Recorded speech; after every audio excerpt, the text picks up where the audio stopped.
วัสดีครับครับสวัสดี FC สุภูสุคนครับทั้ง2ช่องบ่าวเอสังคมแล้วก็ช่องน้องไพลินสาวลาวไพลิน19นะครับเนาะมื้อนี้ก็มีโอกาสน้องมาเยี่ยมมายามอีกตามเคยครับโดนเติบที่บ่เห็นหน้ากันประมาณหลายเดือนแม่หลายเดือนเติมครับประมาณ7เดือน8เดือนประมาณนี้นะครับเนาะก็ดีใจครับพี่น้องครับที่น้องมาหาเฮาใหม่เนาะแล้วก็ดีใจที่น้องได้มาอีกระบาดนี้ก็คือสิได้มีโอกาสรันงานถ่ายงานนํกันเรื่อยๆเนาะครับเนาะเพราะว่าช่วงบางหันก็กราบขอโทษขออภัยพี่น้องหลายๆที่เฮ็ดให้สะดุดไปที่หยุดพักไปแล้วก็ที่กลับมาถ่ายใหม่ก็สิมีหลายๆคอนเทนต์คำว่าปุ่นผสมประสานกันเนาะน้องไพลินเนาะเดี๋ยวบ่มีแต่คอนเทนต์ที่แบบว่าไปติดตามรับชมวิถีชีวิตแล้วก็ซอยเหลืออันนี้เราจะเพิ่มเข้ามาเป็นกินน้ำสิพาไปมงหันมงนี่มีอาหารพื้นเมืองของเพิ่นตัวใดที่ขึ้นชื่อตัวใดที่เขาเจ้าเฮ็ดเป็นโอท็อปถ้าเป็นประเทศไทยเนาะเฮ็ดเป็นขึ้นชื่อของเมืองนั้นๆของลาวจังซี่ครับบางเอกก็สิพาไปกินแล้วก็สิพาไปติดตามวิถีชีวิตชนเผ่าคือเก่าครับแล้วก็สิพาไปช่วยเหลือเด็กน้อยที่ยากไร้ที่ขาดแคลนอีกคือเก่าโดยสิให้น้องเป็นผู้ประสานงานทางบุญเนาะเอาวันนี้ก็ให้ช่องน้องไพลินเพิ่นได้เป็นผู้เว้าให้เพิ่นมาหาเอาโอ้ก็ถือว่าดีใจเนาะที่ว่าได้มาเจออายเจอเอื้อยถือว่าในฮอบหลายเดือนเลยแหละเนาะที่ได้เห็นหน้ามาผู้ใดก็เปลี่ยนเบิดว่าสิเป็นอายก็แล้วนี่สิตุ้ยขึ้นนะอ้วนก็งามขึ้นค่ะเอ้ยเพิ่นก็โซฝีมือครับมื้อนี้ครับแต่พอดีทักหาน้องว่าน้องสิมาหากะเพิ่นก็เอาไก่สั่งไก่บ้านเด้พี่น้องบ่แม่นไก่ตลาดครับสั่งไก่มาโซฝีมืออยู่ค่ะเฮ็ดแต่เช้าๆพุ่นพี่น้องเฮ็ดตั้งแต่8-9 โมงจนตอนนี้3 ทุ่มแล้ว3 ทุ่มครึ่งว่ะพี่น้องเพราะว่าไปรับน้องเพิ่นอยู่ท่าด่านส่วนสิกลับมาว่าเป็นหยังมันคือคำว่าที่น้องเพิ่นเรียนครับพี่น้องครับเพิ่นเรียนเลิกเรียนตอนแลงเนาะเพิ่นก็นั่งรถขึ้นมาเวียงจันทน์บ้านอยู่ปากสันเนาะโดยมันก็ใช้เวลาในการเดินทางโดนครับพี่น้องครับคนทางกับปาดอุกกาบาตเลย แต่ว่ามันก็ถือว่ามันก็ยังถือว่าดีที่ด่านเพิ่นปิดฮอด4 ทุ่มโดยเฮาก็เลยไปมาหาสู่กันได้แล้วขากลับนี่น้องสิข้ามใส่กะไว้ติดตามกันอีกเทื่อนึงแล้วน้องมาบ่าวอีสิพาไปใส่สิพาไปกินหม้องใดสิไปหาช่องใดคอลแลบกับช่องใดก็เอาไว้ติดตามกันใน EP ต่อไปโดยมาบัดนี้ก็คือสิหิวแล้ว มาฮอดไก่มาครับพี่น้องกินโยยไก่นํกันเด้อบาดนี้มาเอาน้องไพลินยับเข้ากินบาดนี้ยับเข้ามาสัตว์เด้อบาดนี้ใบผักอีเลิศที่คนเนาะไอ้ผักอีเลือดอยู่ใส่เป็นนะพันใบผักอีเลิศเลยมันจังสิแซ่บบ่สูตรเพิ่นครับพี่น้องต้องเชื่อเพิ่นเด้ คันบ่เชื่อเพิ่นมันสิบ่แม่นสูตรเพิ่น สูตรลับของทางร้านลับแต่ก็คือสิฮู้เบิดเลยแหละเนาะแจ่วนี่ครับอันนั้นน้ำจิ้มเพิ่นนี่เพิ่นอันเอาตับมันใส่บ่เอาตับมันมาตำใส่ครับแล้วก็เอาไข่มาใส่พร้อมไข่ต้มทางบ้านน้องเฮ็ดจังซี่บ่เห็นบ่สิมีไข่ต้มแต่ถ้าเทียบสำหรับบ้านน้องก็คือสิแม่นแจ่วตับอันนี้ก่อนใส่ไก่ก่อนใส่ตอนไก่ก่อนชิมขอชิมน้ำจิ้มก่อนพี่น้องบ่ไว้ใจแซ่บๆมักแกงกันตลอดเด้ เอ้าผู้ใดจะกินตอนนี้อีหยังมันนี่ตูดดากไก่พี่น้องไก่มาพันจังซี่บันได้กับผักแล้วก็น้ำจิ้มราดสิเอาเนื้อไก่เด้อไผดิเด้อน้อยกับน้ำจิ้มราดโอ้สมเพิ่นโซฝีมืออยู่นี่ผักเครื่องเคียงพร้อมเลยพี่น้องนี่ข้าวปุ้นน้องข้าวปุ้นกับอันนี่มันใส่พันใส่กันคือกินแหนมเฮานี่แหละคือกินเมี่ยงเฮานี่ล่ะมันมีหัวหอมแดงแล้วก็กระเทียมเนาะพันใส่กันลองเบิ่งฝีมือเอื้อยคือคำใหญ่คือคำใหญ่แท้คำเนี่ยคุณเอากัด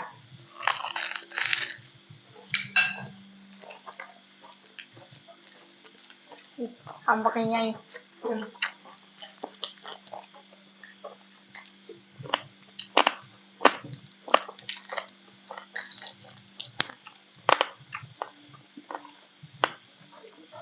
สิเอาเนื้อไก่ใส่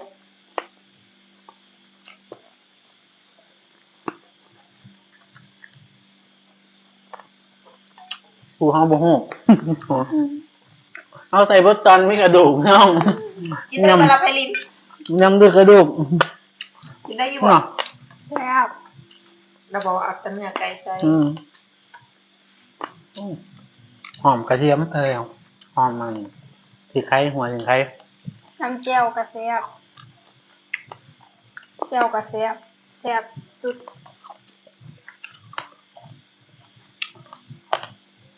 มาเด้อพี่น้องกินข้าวนำกันเด้อในบ่าวเอ๋บ่เอิ้นเด้อพี่น้องเครียดเด้อบัดนี้ ของแซบของแซบ มิดอยู่ผู้เดียวได้กินแล้วกินเลยโอ้ย กินพิสูจน์หน่อยนึงลืมเอากระดูกไก่ออก ลึกโลด บ่ได้มันจะคาคอ นี่ครับ สูตรเพิ่นออกมาแล้วก็มาแบ่งเนื้อออก อร่อยไม่ซ้ำจำสูตรไม่ได้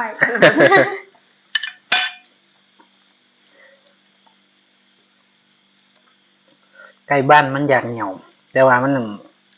กันเอาต้มได้มันกันนี่เนาะ ค่ะ มันบริคือจังไก่อัน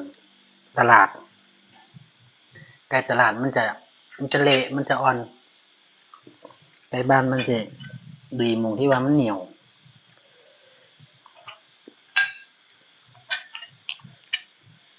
มาพี่กินโยยไก่ไปพุ่นกินโยยแบ่ได้บัด นี้ อยู่ว่าน้องไปเล่นไปกินโยยแบ่อยู่พี่น้อง มาเด้อ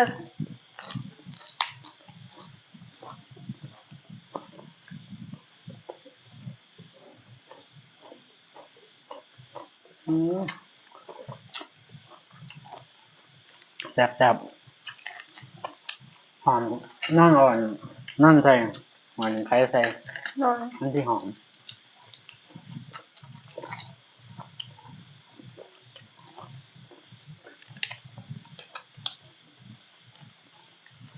เด้อพี่น้อง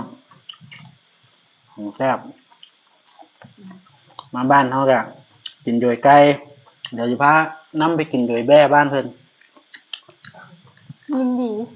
โดย ยินดีแต่มันสิเปลี่ยนบ่ละบัด โดยแบ่อ้ำเป็ดมีสายเข่าเด้อพี่น้องบ้านน่ะ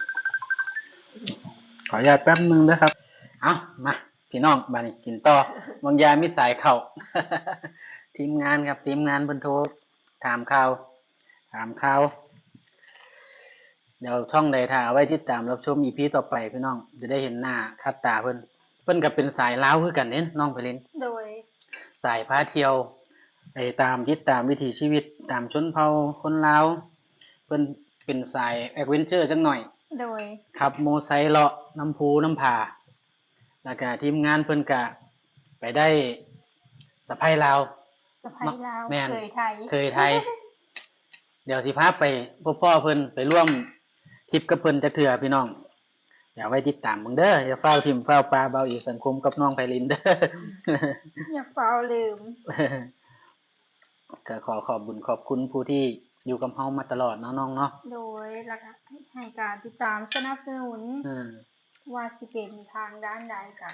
ยังคอยติดตามยังให้การสนับสนุนบ่ว่าสิเป็นทางช่องเก่าช่องใหม่ของพลินค่ะยังมีคนเข้าไปติดตามให้กำลังใจอยู่ก็ต้องขอบอกขอบใจหลายๆเด้อมาเด้อกินข้าวเด้อบัดนี้ ผักอื่นได้ อืม มันเอากันเนาะ ข้าวหอม ทำผักอื่น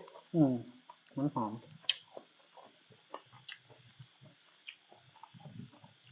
ขอบคุณเด้อพี่น้องที่บ่เห็นบุป้าสองไอ้น้อง อยู่นำมาตลอดขอบคุณผู้ที่เข้ามาใหม่คือกันเนาะน้องเนาะผู้ที่เข้ามารับชมใหม่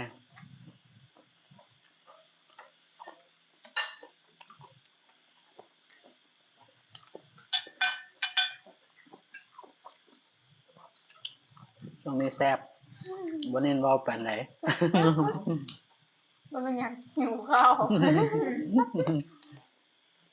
ท่านบ่มี FC ในมื้อนี้เฮาก็บ่มีช่องไอ้น้องเฮาในมื้อนี้เนาะแล้วก็บ่มีคนติดตามรับชมเฮาก็คือสิบ่ได้มาเจอกันเด้ มาแล้ว แต่ก็มีโอกาสแล้วก็มีบุญวาสนาต่อกันก็ได้มาพบกันบ่ว่าสิเป็น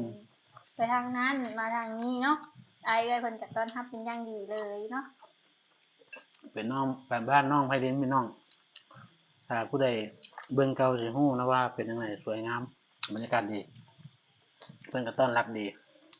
เพราะว่าคือเก่าๆเบ้าเอกสังคมลบเบิ่แล้วพี่น้องแต่ว่าถ้าเบิ่งใหม่สิลงใหม่แล้วก็สิบ่ลบว่านี่สิอยู่ไปยาว ถ้าติดตามรับชมไปพร้อมๆกันเนาะ ๆครับ ว่าสองไอ้น้องเฮาสิไปไสต่อเฮ็ดจังไดต่อ นี่มันเอาไปนี่ โดย สิภาพไปเอาเวนเจอร์ขึ้นภูขึ้นผา ไปปีนได้ปะนี่ รอบก่อนปีก่อนพี่น้องพาดาวไปหลวงน้ำทาไปเมืองรอง แอดเวนเจอร์สุด ขึ้นภูขึ้นผาขี่มอไซค์โอ้ยสุดยอด จนรถล่ม เดี๋ยวจะให้พี่น้องได้เห็นภาพนั่นอีก แต่ว่าเป็นเขตใดแขวงใดถ้าติดตามรับชมเอาสิบบอกนะไปเรียนเนาะ ๆโด ว่าย ไป แล้ว เขต ว่า ใด เป็นการเซอร์ไพรส์ FC และกะตู่ด้วยดาวเอง พาเพิ่นไปอันเขาปลาเล็กๆเลยเฮาปล่อยไว้ในปลาเพิ่นบาดนี่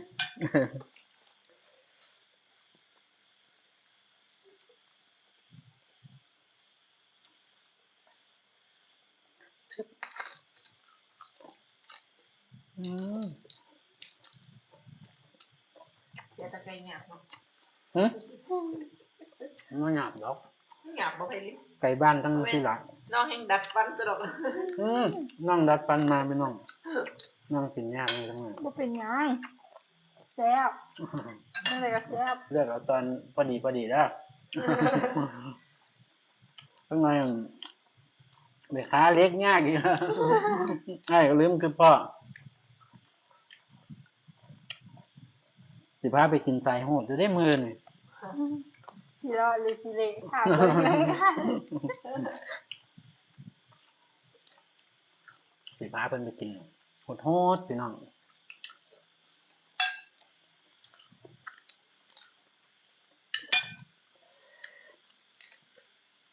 กับผักแก้มกับมีหลากหลายแฮงบ่ว่าสิเป็นกะหล่ำปีสลัดแล้วก็ผักโหระพาแล้วก็หอมป้อมผักหอมบัวกระเทียมผักหอมหัวใหญ่แล้วก็มีหัวขิงไข่ค่ะเอิ้นง่ายๆก็หัวขี้เขิน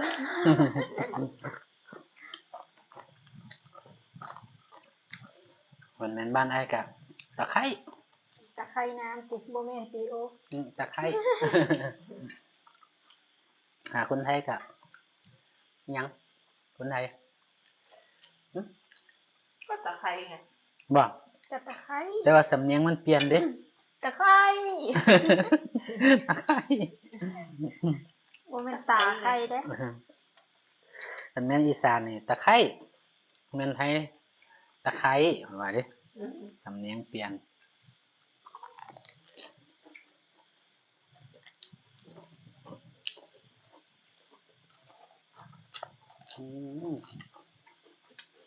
กินไก่นะเด้อมาแม่นกินจะพักเด้ เอาเข้าวะอ๋อไปเริ่มเห็นเปิดเอาเด้อด้าคำใหญ่ๆน้องใบชะพู เยอะมากบักไรใบ ใบชะพูหรือว่าใบพักอีเลิศอืม เยอะมากบักไร พักอีเลิศ กินกับผักนี่ตัวแซ่บ มันหอม แม่นแล้ว มันหอม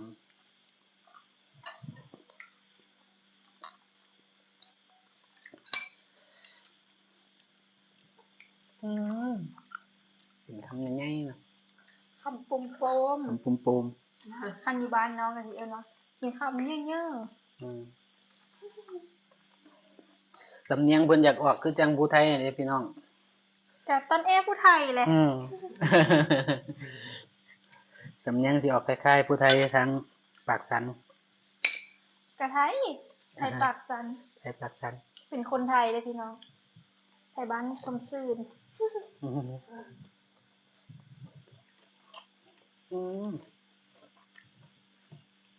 มันหอมเนาะไปเลยเนาะ หน่อยหอมน้ำเจียวกะแซ่บคนเฮ็ดก็ยังงามแล้ว มื้อเส้นอย่างทุกกินอีกเนาะย่อมปานเนี่ย ยังมาบอก อย่างเมนูเล็กเมนูลับได้นี่ ยังมาบอกเพื่อ รับแบบบ่ได้นอน อ๋อมากะหาแต่แนวมาต้อนพี่น้องหาแต่แนวมาฝาก โอ้ยน้องเมื่ออายก็ให้เนี่ ได้ ยฝากเนี่ยตอนเนาะ ได้ถึงอันอิหยังก็อันหน้ำไม้แล้วก็อีกอย่างอีกหน้ำไม้กับหนังน่องเอามาให้ ปลา กับปลาพี่น้อง บ้านเพิ่นอุดมสมบูรณ์เพิ่นหาแนวมาต้อน บ่แม่นน้องเด้เอามาตอนแม่ฝากมาตอน แม่ฝากมาให้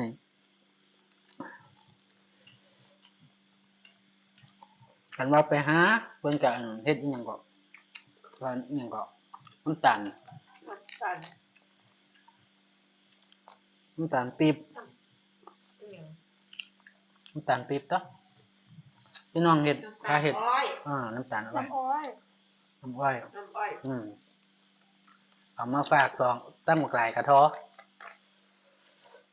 พระเจ้าเอื้นกระท้อเด้เนาะ แม่น เดี๋ยวสิพาไปเบิ่งวิธีเพิ่นเฮ็ดพี่น้องอยู่ติดแม่น้ำเลยเด้แม่น้ำเงียบ มีน้ำเงียบลูกน้ำเงียบเรียบน้ำสาวเพิ่นเด้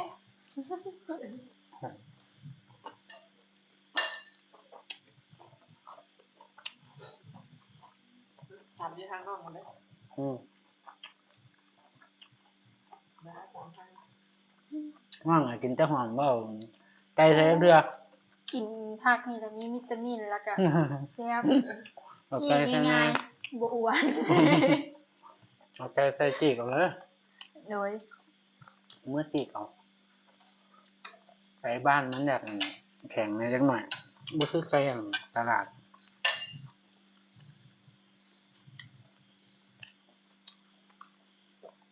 อืม แซ่บค่ะ นัวคันแม่นั่นบางพี่พาเพิ่นกินด้วยไก่พุ่นคันบ่มีแบ้เพิ่นบ่สิเอางัวน้อยมาให้เฮาอันนั้นโดยที่เฮากินในบ้านนี่ ซอยจุ อันโตมันเฮาอยู่หน้าบ้าน บ่แม่นละอันนั้นนะบ่แม่นแล้ว โอ้บ่มีบุญบ่ได้กินเด้อง่ายๆเด้อนั่น อืม อยู่แถวอันอิหยังก็เวียดหวังอยู่แถวเวียดเขาเจ้าอู้ แซ่บค่ะ เคยกินบ่น้องเคยกินบ่ อืม ไอ้หมาไอ้บ่เคยกินจักเทื่อเด้ เลข11 เขาเอิ้นงัวน้อย โอ้ อืม ไปเวียดผู้ใดบ่ได้กินนี่ไปบ่ฮอดเวียดเด้อนั่น อืม อาหารประจำชาติเพิ่นเด้นั่นของแซ่บ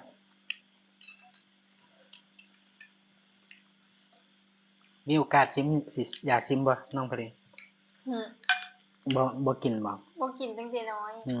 อ้ายก็บ่กล้ากิน มาดิ มึงอย่าไปว่าหมาไหมล่ะ จิ้งจอกจิ้งจอกป่า เคยจะไปกินน้ำบ่เคยกิน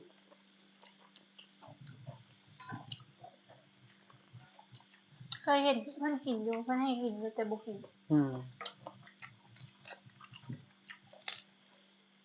หอมแบบนี้ละเนาะกินมันสิหอมแบบนี้ละ เคยกินจ้ะ รู้แหละบัดนี้ เคยเห็นเป็นเฮ็ดกินเคยมีหมู่เวียดเด้ อืม เคยมีหมู่เวียด บ่แม่นลองชิมเบิ่งแล้วบ่จัก บ่กล้าเพื่อนทางกุกกินข้าวเมื่อนล่ะ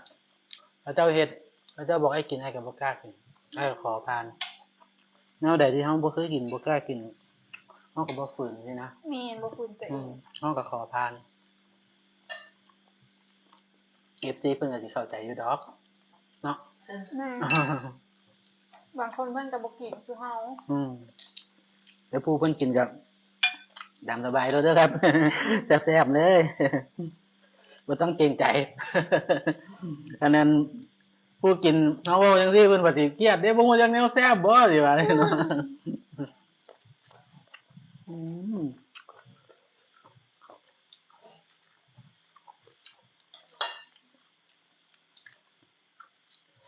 แซ่บเนาะ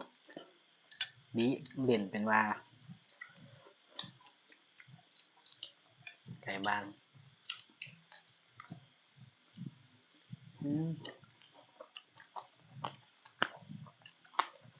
ดีใจครับพี่น้องครับ ดีใจที่น้องมาแล้วก็ได้ทายงานต่ออีกเนาะ ลั่นคลิปไปยาวๆบัดนี้ อืมให้กำลังใจกันนะเด้อพี่น้องทั้งไหนก็ได้เข้ามารับชมกับฝากติดตามให้กำลังใจกันแน่ถ้าเบิ่งว่าเบาเอกสังคมกับน้องสิไปถ่ายใส่อีกนาดาวเพิ่นเช่นยังสุกินอีกเนาะ โดยแต่อย่าลืมฝากติดตามส่องไอ้น้องเฮาไว้นำเนาะกับ ครับ ฝากเป็นแฮงกำลังใจให้พวกน้องแล้วก็อายเนาะที่จะเฮ็ดคลิปต่อไปเพื่อให้ท่านผู้ชมได้เบิ่งได้ชมเนาะว่าวิถีชีวิตของพวกเฮาสิเป็นจังไดแล้วก็พี่น้องทางบ้านเฮาได้รับชมครับเบิ่งนํกันเนาะ ฝากกันเด้อพี่น้องครับยิ้มแล้ววะ อยู่เลยเด้ อยู่แล้วเนาะเอาสั่นพี่น้องครับคือสิบ่เบิดดอกเนาะเดี๋ยววันแต่ก็สิพากันกินเล่นต่อนั่นแหละกันนะสิทายต่อมันสิยาวเนาะ โดย สั่น คำสุดท้าย ครับผม ส่ง เอาให้คนสวยกินก่อน เป็นคำสุดท้ายนี่แหละพี่น้องดีใจที่น้องมาฮักแพงกันนี่ซ้ำน้องสาวล่าผู้หนึงเนาะกันไปหาเพิ่นดูแลดีคักอีหลีพี่น้องเอามาเพิ่นมาหาเฮาก็ต้องดูแลเพิ่นให้สมกับเพิ่นดูแลเฮาเนาะฮักแพงกันไปมาหาสู่กันเนาะเอาสั่นคลิปนี้ขอฝากไว้แค่นี้แหละครับ เดี๋ยวไว้ติดตามรับชมเบิ่งว่าน้อง ห มา น้าหรือว่าคลิปหน้าเขาสิเป็นใจเนาะ แม่น อีหยังต่อก็อย่าลืมฝากติดตามให้กำลังใจ แมน สองไอ้น้องเฮานำเด้อพี่น้อง ครับ ทางบ้าน ครับผมฝากให้เด้อพี่น้องสันกะคลิปนี้ก็ขอคำว่า สวัสดีค สวัสดี รั ค่ะ บ